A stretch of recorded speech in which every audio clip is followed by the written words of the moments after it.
নমস্কার বন্ধুরা, ড্রিম লাভার ইউটিউব চ্যানেলে আপনাদের সকলকে আরও একবার স্বাগতম।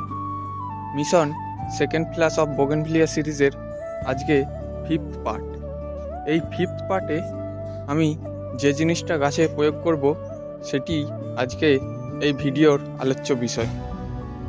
আজকের ভিডিওয় আমি যে জিনিসটা আমার গাছে প্রয়োগ করব সেটি হলো এই ইপসাম সল্ট বা ম্যাগনেসিয়াম সালফেট। এটি অনেকটা চিনির দানার মতো দেখতে হয়।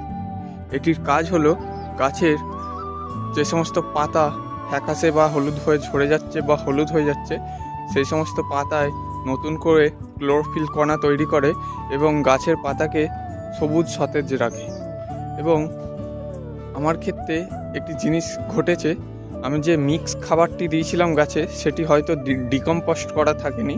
ওটি আমি বাজার থেকে এমনি কিনে এনেছিলাম। আমার যেহেতু নিজের ডিকম্পোস্ট করা খাবার শেষ হয়ে গিয়েছে, সেক্ষেত্রে খাবারটি একটু সমস্যা করেছে। কিছু গাছের পাতা বা পাই গাছের পাতায় কেমন হলুদ হয়ে জ্বলে যাচ্ছে, অথবা উপরের দিকে ডগের দিকের নোটসগুলো সব শুকিয়ে যাচ্ছে।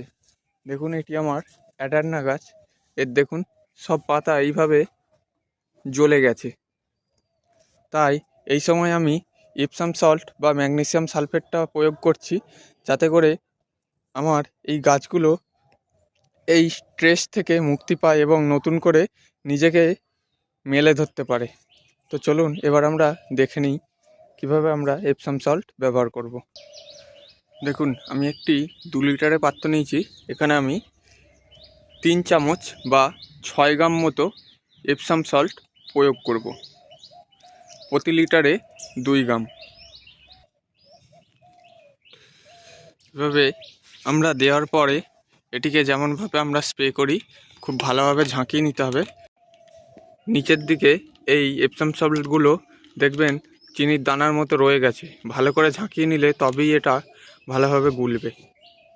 খুব ভালোভাবে ঝাঁকিয়ে নেওয়ার পর যেই গাছে আপনারা স্প্রে করতে চাইছেন তার সমস্ত পাতা, কাণ্ড, ডাল সবেতেই খুব ভালোভাবে আপনারা স্প্রে করে দেবেন।